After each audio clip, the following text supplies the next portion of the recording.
Hello everybody, it's Dio from Firm But Fair Gaming, bringing you another video. Hello everybody, welcome to another Diablo 3 video here for Season 28, and today we are taking a look at the Demon Hunter and the Natalya's Vengeance build. The good news for you, if you are watching this, this is likely going to be the speed build that is running for all the rat groups, for climbing Paragon, grinding out gem levels, all that fun stuff. This is most likely, I would bet almost all my money on this, going to be the build that you want to use. It is just insanely fast, just clears through content. It's a lot like the Impale build was for Season 27. This one is going to be the moneymaker for Season 28. But that's enough about that. Let's just talk about the actual set bonuses. So the two-piece is hitting an enemy summons a spike trap. If it is on your action bar, each spike trap detonates. Detonation restores 1 discipline. The 4 pieces, laying a spike trap grants 60% damage reduction, and the duration of this bonus is always equal to the number of already laid traps in seconds. 6 piece is spike trap deals 10,000 increased damage, and each consecutive blast from a detonated chain reaction will deal 10% more damage than the previous blast. So, without further ado, let's take a look at the items that we need for this build. Alright, while we do that, I am going to show just some gameplay footage of doing a 110, and I'm going to call out right now when I was setting up the build, I forgot to put in my legendary gems, but that doesn't matter. It was quick, easy, and a piece of cake.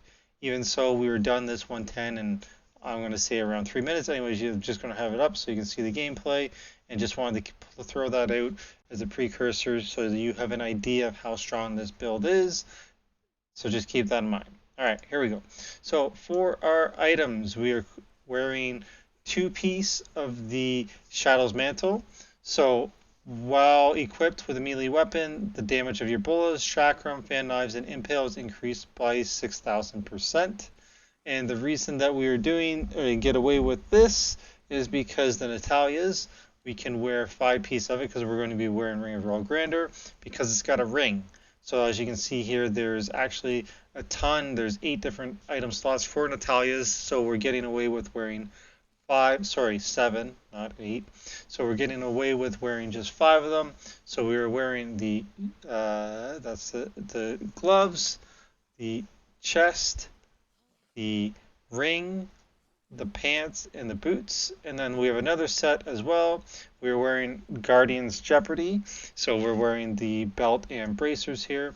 And so for that set, your melee damage reduction is increased by 1% per 1,000 vitality, and then your missile damage reduction is increased by 1% per 1,000 base strength, dex, or int, and then the 3 pieces is basically your strength and dex and vit are all doubled. So this means that I have 15,000 dex. So dex is, drawing a blank there for a second, our dex is missile damage reduction, so we get 15% missile damage reduction, and then we have 5,500 vitality, so 5.5% melee damage reduction. Our other items that we're going to be using to finish out the build for our weapon, we're using the Sunkeeper. So we're using this because it's got that nice increased damage against elites. And we are using the Holy Point Shot, so Impale throws 2 additional knives and deals increased damage. And then we are, for our jewelry, we're using the Squirt's Necklace, so while not taking damage delta is increased by up to 100%, and then damage take is increased by up to 50, so that's our stack down here. And then we have the Natalya's ring here, and then we're also using Obsidian Ring of the Zodiac, so we'll reduce the remaining cooldown of one of your skills by 1 second when you hit with a resource spending attack, so that'll help us get our CDs back up so much quicker so that we can continue utilizing them to DPS as best as possible. So the reason that we're using the Holy Point Shot is for the increased attack speed there. So as you can see on mine, I have 17%, but it can actually go up to 20%.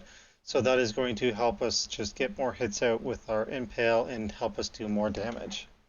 So for our legendary gems, we want to be using Teguk, so we're going to gain 3% increased damage for 1.5 seconds. Sorry, 3% is because it's only rank 25, so it's going to be X% damage for 1.5 seconds when we spend a resource or on a channeled skill, so that would be our Strafe, and then it stacks up to 10 times, and then we're going to gain 2% armor for every stack.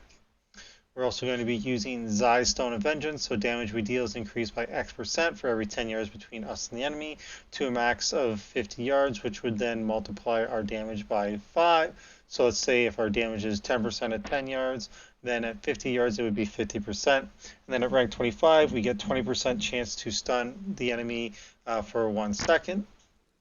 And then, of course, we're going to use the tried, true, and favorite Bane of the Trap, so increase damage against enemies under the effects of control impairing effects by X%. And at rank 25, we're going to get an aura that reduces the movement speed of enemies within 15 yards by 30%, thus giving us the bonus damage from this gem.